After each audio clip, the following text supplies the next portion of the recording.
Hi Mayam, Ihan Hanbada, Laifam Channel na Miyam Kuramjari. Aikhoi Apollo Chennai Hospital da layengba lakpani. Hojikti Doctor Su yengale operation mathau tabadagi operation touduna stitching su lokthokle asidi yumda halani. Hojik Apollo Hospital dagi meter chamta labna leiba Grims Court apartment ta numitra marini leiraga airport ki damakta thorakle Grims Road tagi Anasalai Road Mount Road haina su khangnai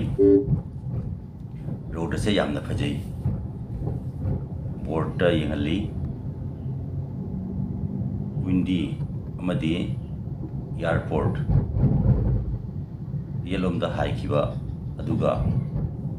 belacheri hairiba mafam adugina yeta hairaga oida amuk haikini yamna phajabaga loinana traffic chu yami windy amadi airport chumna sum chatlani belacheri na oiromda haikrani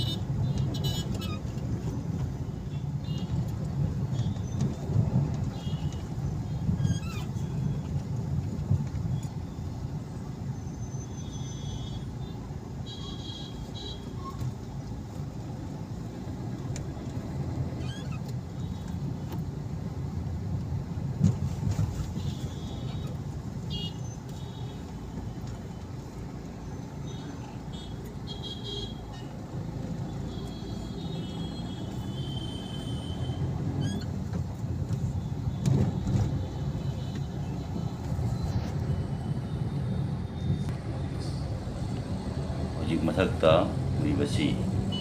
metro line ni airport metro line ga loina na kilometer 3 khak tangai re yaugadaba metro line windy yaure uribasi Windy metro station ni windy dagi in international airport yauda windy ga loina metro station mangalai Muldi windy Alandur Naganalur Minambakkar masung in the international airport metro station Aigi Ojha in the highway da Delhi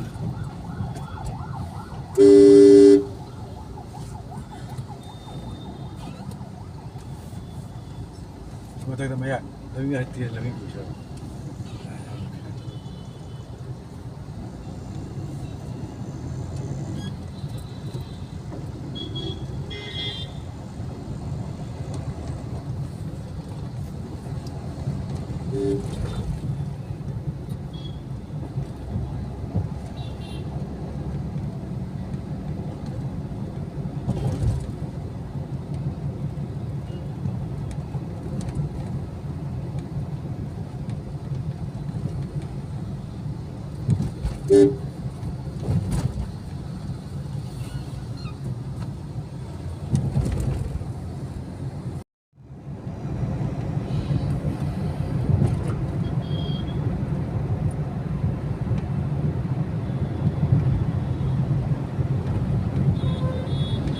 Metro station ni makhadagi oina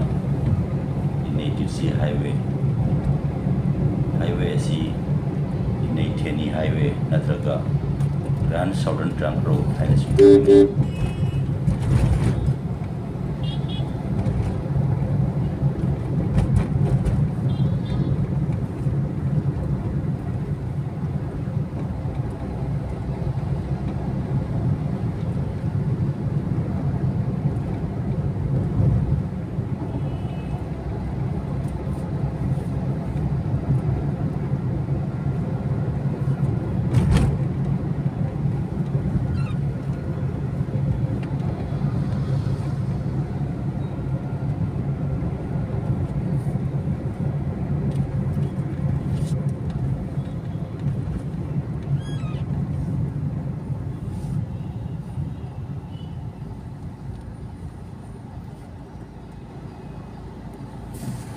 ꯑꯩꯈꯣꯏꯅ ꯆꯠꯂꯤꯕ ꯂꯝꯕꯤ ꯑꯁꯤꯒꯤ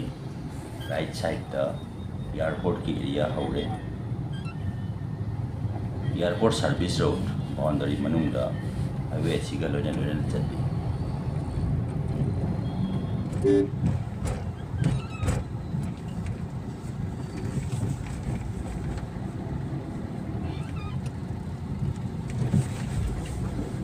नई international airport metro station you're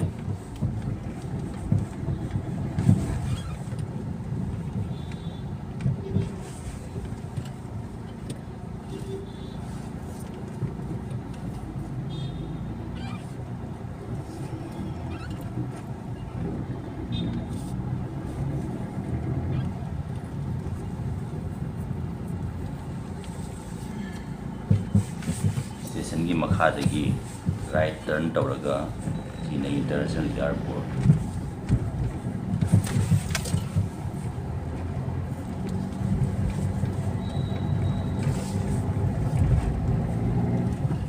मांगलोको फंगे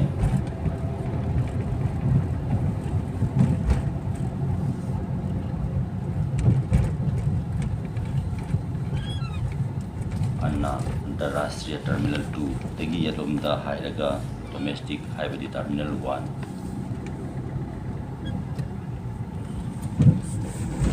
अन्ना international terminal 2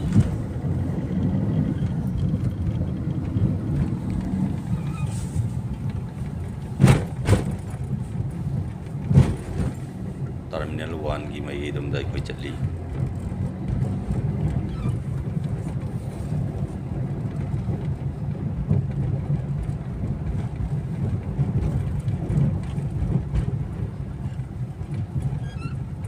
terminal 1 जौरे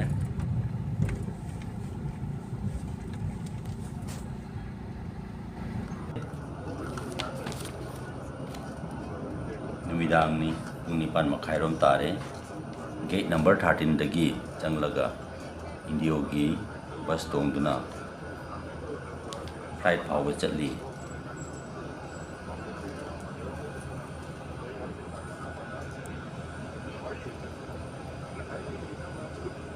flight अमा take off तौबदगी थोरगली अदुना बस से लेबली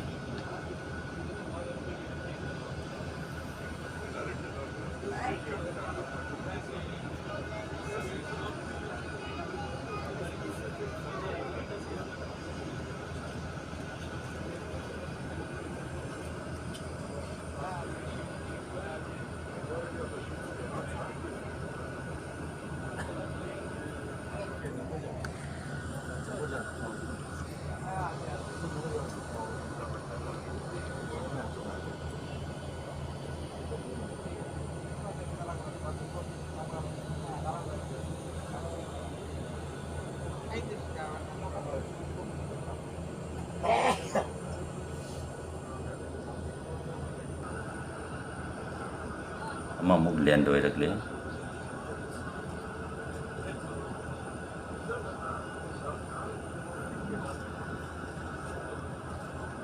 ट्रैफिक लेते अमुक बस थौरे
मशीनी aikhoi Indigo flight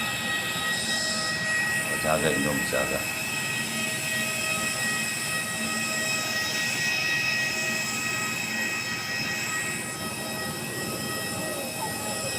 line dele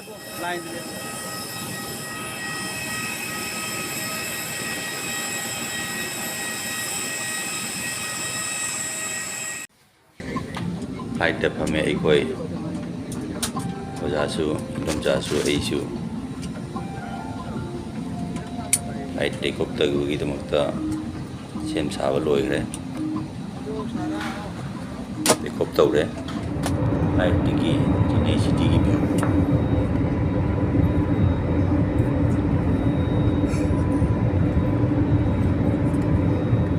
Kolkata airport midangi pung 13:30 da thungle yu kamu aikhoi Kolkata dagi Silchar gi damakta paigadabani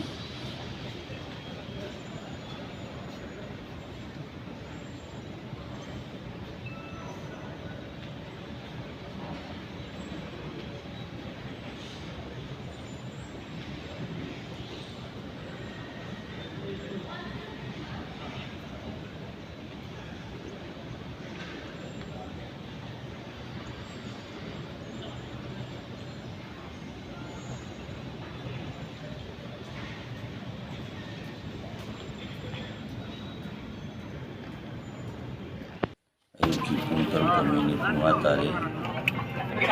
aikhoi flight da kare Ojhaga Ojha se operation tawraga aikhoi halakpani Ojhagi hakchang pi yamna nungaire yarabo ja flight take off tawre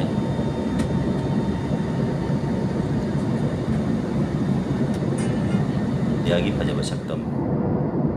nong khara leiba mali nong sidi asum khara kungchile ni sidi se amu khana thajilable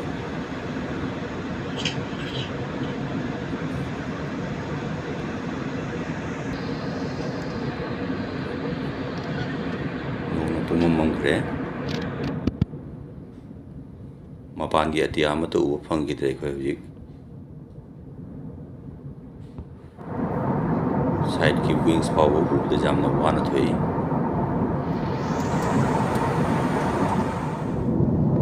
nongse mukhara pharagle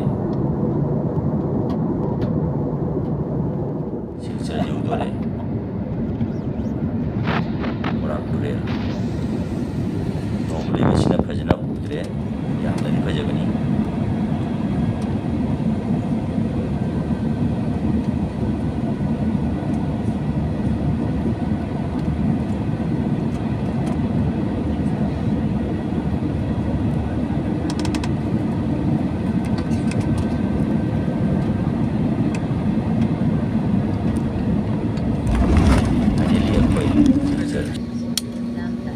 airport da land hoye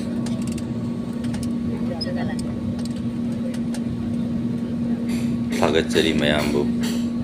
Laifam channel gi maikei tagi mukana kuramjari